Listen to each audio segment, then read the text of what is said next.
प्राचीन काल में ब्रह्मांड की रचना के बाद ब्रह्मा के पुत्र दक्ष प्रजापति ने देवताओं, ऋषियों और मुनियों को आमंत्रित करके एक महान यज्ञ का आयोजन किया, जिसमें वैभव और प्रतिष्ठा की कोई कमी नहीं थी। किंतु अहंकार और घमंड के कारण उन्होंने जानबूझकर अपने जामाता भगवान शिव को उस यज्ञ में आमंत्रित नहीं किया, क्योंकि वे शिव के अघोरी रूप, भस्मलेपन, श्मशानवास और गणों की विचित्र सभा को अशुभ मानते थे। भगवान शिव की पत्नी और दक्ष की पुत्री देवी सती को जब ये बात ज्ञात हुई तो उनका हृदय विचलित हो उठा।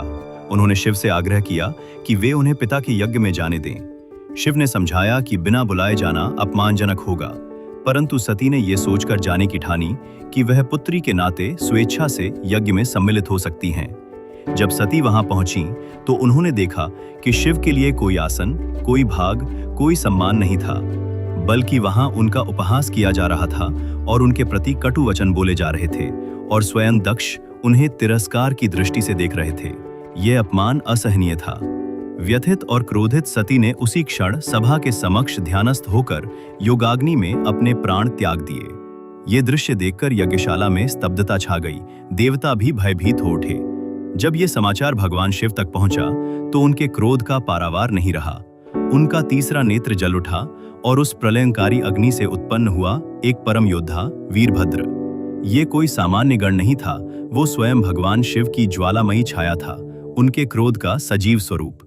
उसकी जटाएं आकाश को स्पर्श कर रही थीं। उसका स्वर आंधी की तरह गर्जन कर रहा था और उसकी आंखों से अग्नि की लपटें निकल रही थीं। उसके साथ प्रलयकारी गणों की एक अनगिनत सेना थी। शिव ने उसे आदेश दिया, जाओ और उस यज्ञ को नष्ट कर दो जो अहंकार और अधर्म से संचालित है। वीरभद्र अपनी सेना के साथ आकाश मार्ग से दक्ष यज्ञशाला में पहुंचा और वहां तांडव मच गया। देवताओं के अस्त्र शस्त्र निष्फल हो गए, यज्ञ कुंड पलट गए, वेद मंत्रों की ध्वनि विलीन हो गई और ऋषि मुनि भयभीत होकर भागने लगे। वीरभद्र ने यज्ञ का विध्वंस कर दिया और अंततः दक्ष को पकड़कर उसका सिर धड़ से अलग कर दिया।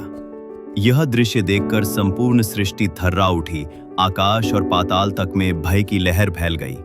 परंतु इस भीषण क्रोध के उपरांत शिव का हृदय करुणा से भर गया। उन्होंने स्वयं यज्ञशाला में पहुंचकर दक्ष के शरीर को पुनः जीवित किया, परंतु अब उसे एक बकरी का सिर प्रदान किया गया ताकि वो अपना अहंकार त्याग कर विनम्रता से धर्म का पालन करे। फिर शिव ने वीरभद्र को शांत किया और उसे कैलाश वापस बुला लिया।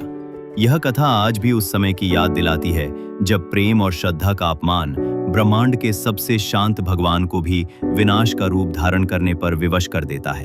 वीरभद्र इस बात का प्रतीक है कि ईश्वर का कोप भयंकर होता है, परंतु करुणा और धर्म के लिए वो अंततः क्षमा भी कर सकता है।